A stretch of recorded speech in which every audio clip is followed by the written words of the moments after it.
हम एक वचन पढ़ेंगे। भजन संहिता 92 अध्याय 5 वचन से पढ़ेंगे। हे यहोवा, तेरे काम क्या ही बड़े हैं, तेरी कल्पनाएं बहुत गंभीर है।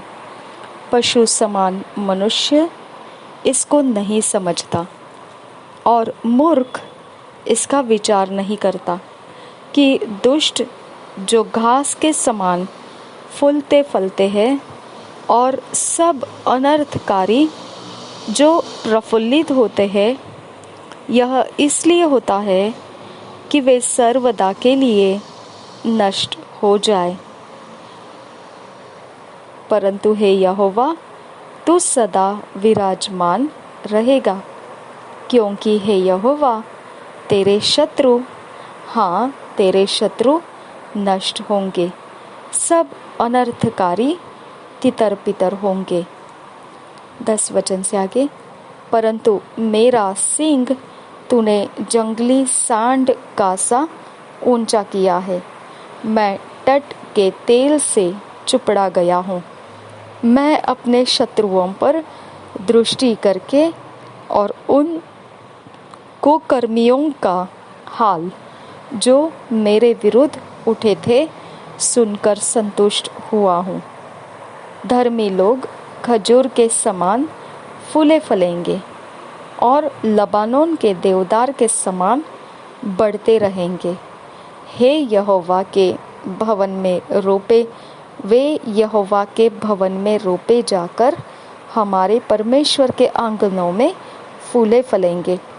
वे पुराने होने पर भी फलते रहेंगे और रस भरे और लहलहाते रहेंगे, जिससे यह प्रकट हो कि यहोवा सच्चा है। वह मेरी चट्टान है और उसमें कुटिलता कुछ भी नहीं। रिबांत आश्कर बखुंदर हासा लाद उल्ला रहा अखातकिन बरखुशकर खत्तीन रबहम बरहासा लाद उल्ला रहा अखातकिन बरखुल्ल रहा से लाद उल्ला रहा अखासे कतकिन बरखाशकर खसियान तुखंबा असेल रबांतरा तुहाद अहल्ला रबहा अखासे कतकिन बरखुशकर खसियान तुखंबा रहसा रदीना माखल्ला रबहा अखासी तिल रबहांतरा हसा लहद उल्लाह से सील रबहम बओशकर खत्तीन रबहम बरखुस्सा रदीन आहकबर खुंद रहा लरबहा अखासे अदीद किन ब्रिकोल रहा अखात किन ब्रिकोल रहा रदेत किन ब्रिकोल रहा अदीन किन ब्रिकोल रहा रदीन अहकबर खल रहा अखासे हिकत किन ब्रिकोशकर खासी हां दुखो बसोल रहा सा। मैं यहाँ पर आपको एक वचन दिखाना चाहती हूँ। देखिए यहाँ पे क्या लिखा है, हे यहोवा, तेरे काम क्या ही बड़े हैं, तेरी कल्पनाएं बहुत गंभीर है।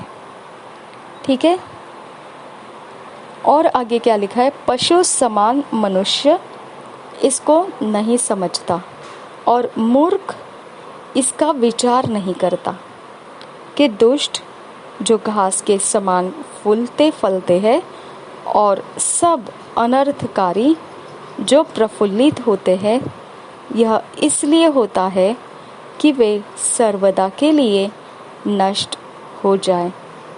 परंतु हे यहोवा, तू सदा विराजमान रहेगा, क्योंकि हे यहोवा, तेरे शत्रु, हाँ तेरे शत्रु नष्ट होंगे, सब अनर्थकारी तितर बितर होंगे।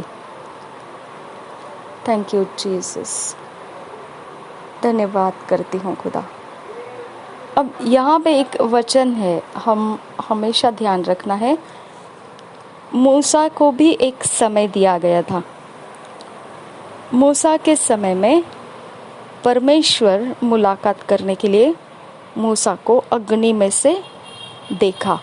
ओके, मूसा के साथ उसने मुलाकात किया। ठीक है, मूसा को फिरौन के राज्य में रहते समय बहुत कुछ आता था उसको। हम उसको देखेंगे, उस वचन को हम देखेंगे।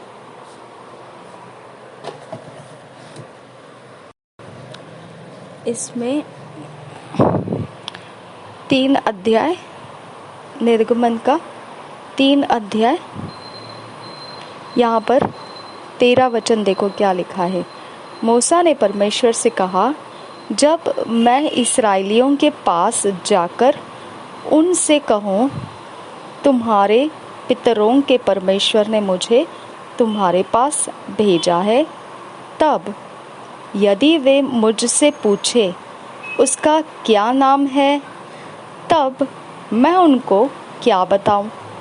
परमेश्वर ने मूसा से कहा, मैं जो हूँ सो हूँ। फिर उसने कहा, तू इस्राएलियों से यह कहना, जिसका नाम मैं हूँ है, उसी ने मुझे तुम्हारे पास भेजा है।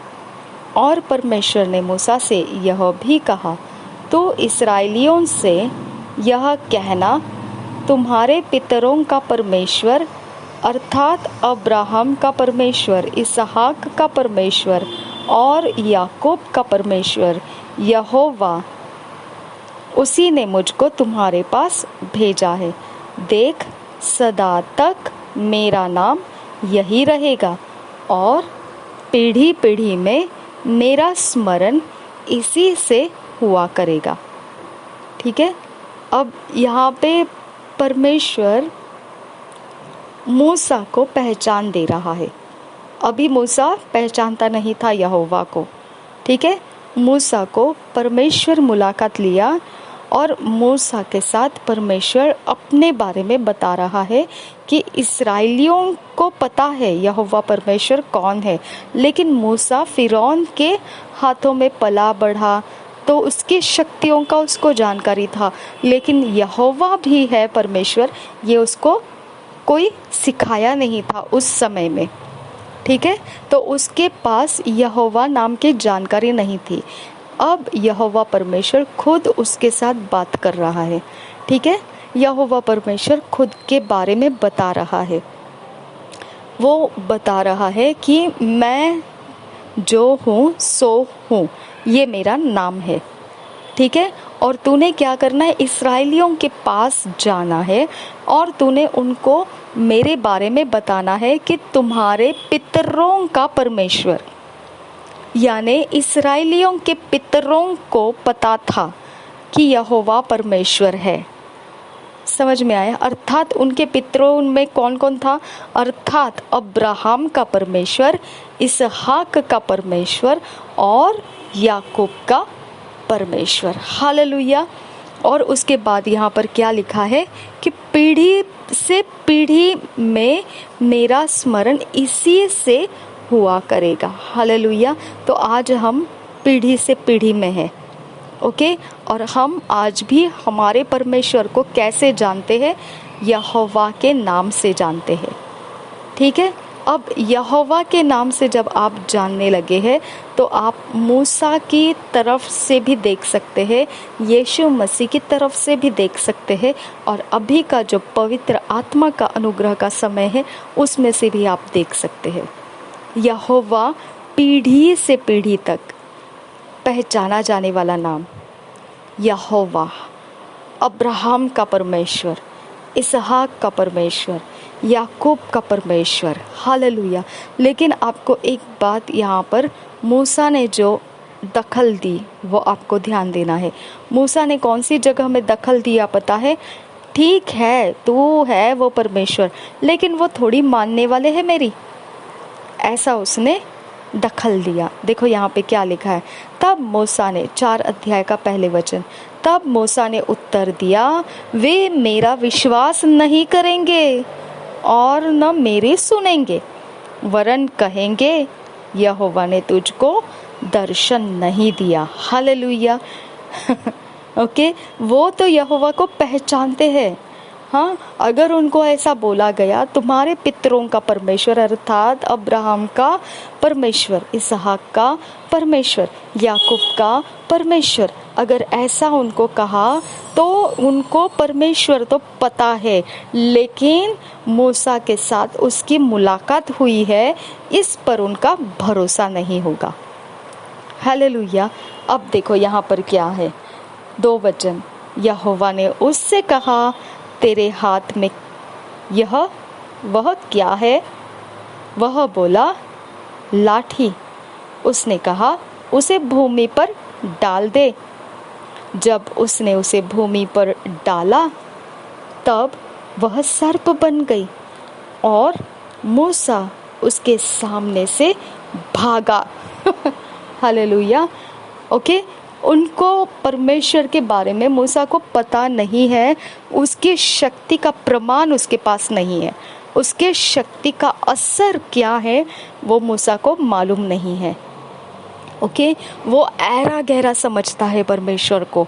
वो समझता है हाँ ठीक है, ऐसे शक्तियाँ तो बहुत मिलती रहती है यहाँ वहाँ से, वो ये भी ऐसे ही कोई तो होगी, और क्या मैं इसके पीछे लग जाऊँ, क्या मैं इसके बारे में सोचूं, क्या मैं इसको अपने बारे में कुछ जानकारी दूं? छोड़ो, ये क्या झंझट है, पता नहीं, छोड़ दो, हमको तो ये काम होगा नहीं। उसके मन में बहुत साधारण सा विचार था इस यहोवा परमेश्वर के बारे में। लेकिन ये पूरा बाइबल जो हम पढ़ते हैं ना, ये पूरा का पूरा उसी यहोवा का लिखा हुआ प्रेरणा से दिया गया वचन है। हालेलुया।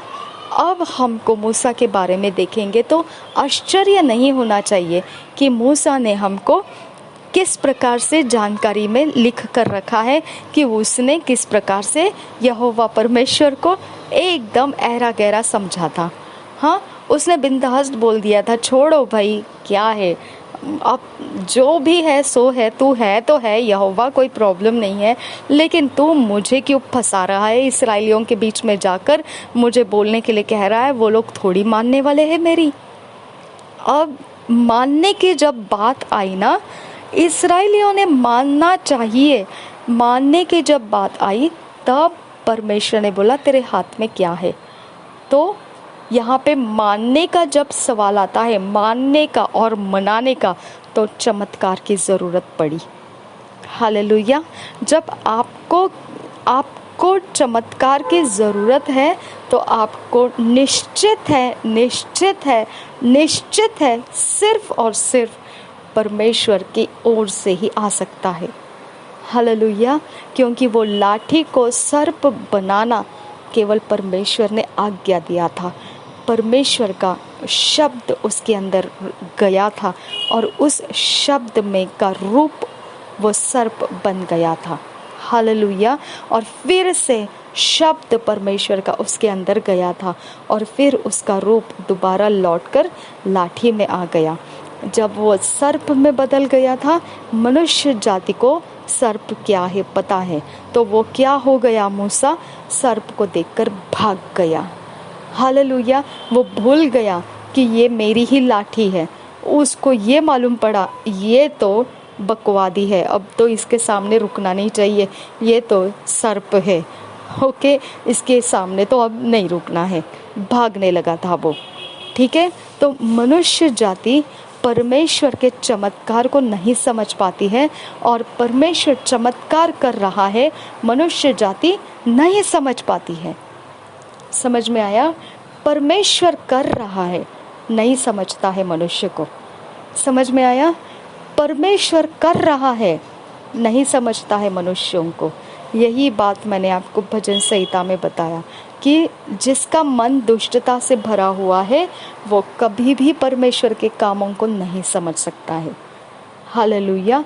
वो कभी नहीं समझेगा परमेश्वर ने ये किया है। अगर उनको कुछ प्रॉब्लम आ गया तो भी वो लोग नहीं समझेंगे कि ये परमेश्वर ने भेजा है। अगर उनको बीमारी आ गया तो भी वो नहीं समझेंगे ये परमेश्वर ने भेजा है। अगर उनको परेशानी आ गया तो भी वो नहीं समझेंगे ये परमेश्वर ने भेजा है। ओके, अगर उनके सारी विपत्ति ढेर लगा दी जाए उनके सिर के ऊपर तो भी वो नहीं समझेंगे ये विपत्ति परमेश्वर ने भेजी है उनके ऊपर। मूर्ख रहते हैं वो। ओके, और यहाँ पर आपको समझ में आना चाहिए ये क्यों उसने, परमेश्वर ने लाठी को सर्प बनाया। वो दूसरा कुछ भी तो बना सकता है, लेकिन उसने सर्प क्यों बना दिया, है ना? यहाँ पर क्वेश्चन मार्क है ये। ओके, पीतल का सर्प बनाया गया था जंगल में। जब इस्राएलियों ने बलवा किया था परमेश्वर के विरोध में, वहाँ पर सर्प से उनको पनिशमेंट दिया गया था। ओके, यहाँ हर चीज़ में आपको जानकारी रखना है।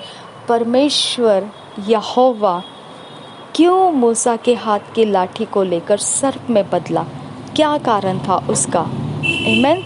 अगर आप ये बात समझ पाए तो आपको ये भी समझ में आएगा भजन संहिता में दाऊद ऐसा क्यों कहता है कि दुष्ट लोगों को बिल्कुल समझ नहीं कि ये परमेश्वर ने किया कराया है। ओके, कुछ भी हो जाए उनको ज़रा भी मन के अंदर ये सोच नहीं आती है कि ये परमेश्वर ने किया कराया है। हालेलुया। और इसके लिए परमेश्वर कहता है कि इतना सब कुछ, वो दाऊद कहता है इतना सब कुछ होने के बाद भी वो लोग अपने चाल चलन को नहीं संभालेंगे, अपने चाल चलन को नहीं बदलेंगे, क्योंकि उनको विश्वास ही नहीं हो रहा है कि उनके विपत्ति के पीछे कौन है। हाँ, उनके संकट के पीछे कौन है, उनके बीमारी के पीछे कौन है, उनके गरीबी के पीछे कौन है। ओके, उनके ऊपर किसका क्या प्रभाव आ रहा है, दुख का, कष्ट का, पीड़ा का, नहीं समझ पाते हैं वो। हालेलुया। और इसके लिए वचन 91 में क्या लिखा है हमारे लिए, भजन संहिता के 91 में क्या लिखा है कि तेरे पास ऐसा कुछ नहीं आएगा। ओके, और हमारे लिए परमेश्वर की शांति है। हम तूफानों के बीच में भी परमेश्वर के शांति को पकड़े हुए रहते हैं। समझ में आया। लेकिन दुष्ट हमेशा अपने समंदर के पानी की तरह अपनी सतह में से, नीचे ज़मीन के तल में से गंदगी को उछाल उछाल कर लाता है, वो ऊपर पानी के ऊपर लेकर आता है, उमड़ता रहता है, सिर्फ वो निकलता रहता है, गंदगी को बाहर करता रहता है। इतना ज़्यादा वो बदतमीज़ी, इतनी ज़्यादा वो गंदी बातें, गंदी चीज़ें, गंदी हरकतें करता रहता है कि उसको उसके बारे में ज़रा सा तनिक भी ख्याल नहीं रहता है कि ये सब मैं क्यों कर रहा हूँ। ये परमेश्वर का क्रोध है उसके ऊपर। ओके, इसके लिए उसको परमेश्वर के अच्छे गुण नहीं मालूम पड़ते हैं। उसको जो कुछ भी मालूम पड़ता है वो दुष्टता का ही सब चाल चलन मालूम पड़ता है। असली गुण परमेश्वर का ईश्वरीय गुण नहीं समझ में आता है। मूसा को नहीं समझ में आया क्योंकि फिरौन के पास परमेश्वर के गुण नहीं थे। फिरौन के पास इस्राएलियों के बारे में डर था।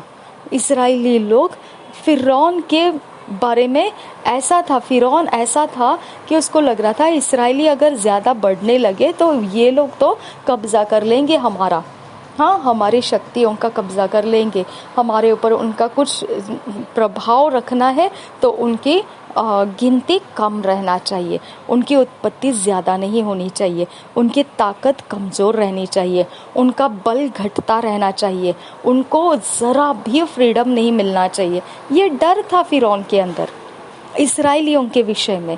इसके लिए इस्राएली को बंदिश बना के रखा था और उस बंधुआई में वो दुष्टता करने में लगा हुआ था। ओके, और वो दुष्टता करते समय उसकी मूर्खता इतनी ज़्यादा हो गई कि वो इस्राएल का पीछा करते करते समंदर का दुभागा गया रास्ता था इस्राएलियों के लिए, उसमें चला गया। और हमारा परमेश्वर वो सारे उसके घमंड की सेना और शक्तियों के साथ वो पानी में उतरने तक कुछ नहीं किया। जैसे ही उसकी सारी सेना और घमंड के साथ पानी में उतर कर आया, परमेश्वर ने भी उसको ख़त्म कर दिया। ओके, तो ये तरह का होता है दुष्टता का जगत। इस प्रकार से परमेश्वर का वचन कहता है कि दुष्ट के अंदर ज़रा भी बुद्धिमानी नहीं होती है, उसकी मूर्खता उसके लिए नाश का कारण बनती है। हालेलुया। ये वचन मेरे सामने पड़ा हुआ था और मैं बारंबार जब अन्य भाषा में प्रार्थना कर रही थी, यही वचनों को मेरे सामने, मेरे अंदर से झलकाया जा रहा था और इसके लिए मैंने उसको खोला और मैंने इसको पढ़ा और आपको उसके विषय में मुझे अन्य भाषा करते समय जो जो मेरे अंदर से मिल रहा था मैंने वही आपको बता दिया। ठीक है, तो आपको भी ये उन्नति के लिए याद रखना है। दुष्ट का कोई भी हलचल आपके सामने जब होते हैं तब आपको समझ में आना चाहिए ये इसीलिए हो रहा है क्योंकि वो लोग मूर्खता कर रहे हैं। उनको परमेश्वर क्या है ये नहीं पता है, वो परमेश्वर को ऐरा गहरा समझ रहे हैं। हालेलुया। इसकी वजह से वो आपके विश्वास का ठट्ठों में उड़ाना बिल्कुल जायज़ बनता है। हाँ, आपका विश्वास जो यीशु मसीह के ऊपर है, आप उनके जैसे पावरफुल नहीं दिखते हैं। हाँ, अगर उनके पावर्स देखने जाएंगे तो वो बैठे बैठे लोगों को धोखा दे देते हैं, बैठे बैठे लोगों की सारी बातों का उल्टा पुल्टा करके छोड़ देते हैं, पूरी तरह से गड़बड़ियों में डाल देते हैं, हर तरफ से उनको हर प्रकार की परेशानियों में ढकेल देते हैं। इसकी बातें उधर, उसकी बातें इधर चेंजेस कर देते हैं, मैनिपुलेशन कर देते हैं, हेरा फेरी कर देते हैं। इतनी कुछ शक्तियाँ उनको करने के लिए है। ओके, और हमारे बारे में देखा जाएगा तो हम कुछ भी नहीं करते हैं ऐसा। ओके, तो निश्चित है फिर वो लोग तो हंसेंगे ही हंसेंगे हमारे ऊपर, है ना, कि हमारे पास इतनी भी शक्ति नहीं है कि हम उनके लिए उनके ऊपर कुछ उपद्रव डाल सके या उनके शक्तियों को हम अटका सके, है ना। तो परमेश्वर ने तो हमको अटकाने का रास्ता दे दिया है, प्रार्थना करना, विश्वास करना, कमांड करना दुष्ट आत्माओं को। लेकिन फिर भी अगर हमारे विरोध में अगर शक्तियाँ आती ही रहेगी तो आप उसके बारे में इससे ज़्यादा कुछ नहीं कर पाते हैं, तो वो हमको ठट्टों में उड़ा देते हैं। ओके, मजाक में उड़ा देते हैं। लेकिन आपको ये बात ध्यान रखना है, हमारा परमेश्वर ऐरा गहरा परमेश्वर नहीं है। हालेलुया। हमारा विश्वास उनके ठट्टों में उड़ाए जाने की वजह से पीछे नहीं हटना है। हाँ, हमारा बल बुद्धिमानी का बल है, हमारे बुद्धिमानी में परमेश्वर की शांति है। हालेलुया। और परमेश्वर का आनंद है।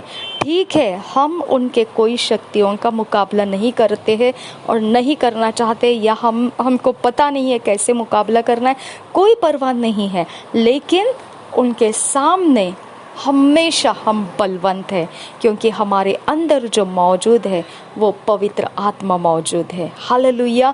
आप उसकी ओर देखकर, हमारे अंदर जो परमेश्वर का आत्मा है उसकी ओर देखकर अपने आप को ऐरा गहरा नहीं मानना है। हालेलुया।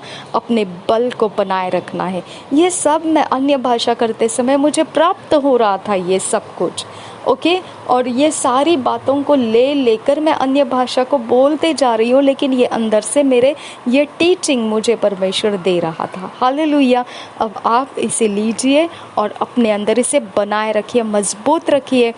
कभी भी कोई भी इंसान के सामने परमेश्वर के ऊपर जो आप विश्वास किए हैं उसको तुच्छ कोई जानता होगा तो आप उसके कारण अपनी गर्दन नहीं झुकाना है। हालेलुया।